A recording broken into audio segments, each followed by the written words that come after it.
I'm Troy Kirby with the Journal of Olympia, Lacey, and Tumwater with a quick look at the 2021 Washington State Legislative Session. The House Consumer Protection and Business Committee held a public hearing on House Bill 1497, which would sharpen the laws around telephone solicitation, including reducing the hours that solicitors can contact the public, limiting it to 8 a.m. to 5 p.m. daily.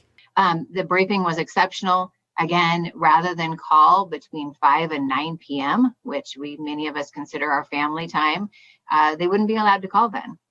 They would not be able to call before 8 a.m. in the morning when we're either getting our kids ready to school or starting our work day. And it's a form of disrespect to me. And it concerns me mostly because many of these calls, the ones you're talking about, Mr. Chair, are dangerous to people in many ways, in that many times these calls will come in and they'll pretend there's somebody they're not, or they'll lead the called party to believe that there's somebody they're not. And often this will be associated with extortion of funds, or saying that my granddaughter was in a car wreck and I need to send money right away. These are absolutely one of the worst crimes that you can think of, especially for someone who's concerned about a potential family member, even if it's not true.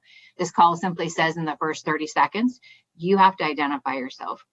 You have to give the caller the opportunity to not call you back at any of your associated numbers, because we all have more than one number now. If we have a landline, we still have to have a cell phone and vice versa, or more than one cell phone.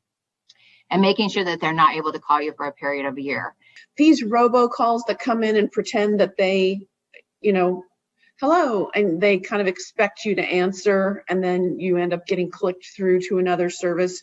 Would this bill prevent that sort of activity? And I specifically think of extended warranties on vehicles, because I always ask those callers, which vehicle are you talking about? Because I haven't owned a car in 20 years, but they always ask me about insurance on my car. So robocalls, I guess, is the main question that I have here. Sure, Representative Wallen.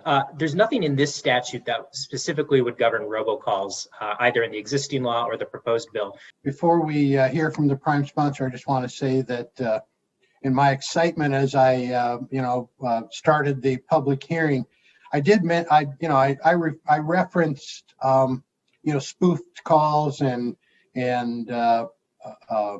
robocalls, the kinds of things that probably drive us all the most crazy. But mixed in with that are a number of just actually legitimate commercial, phone solicitations. There is such a thing, and I think that really is sort of the first step here. And it looks to me as though that's what this would cover. So thank you. So what I used to do when I used to have paper files was to jot down dates and the basically very brief description of what I said.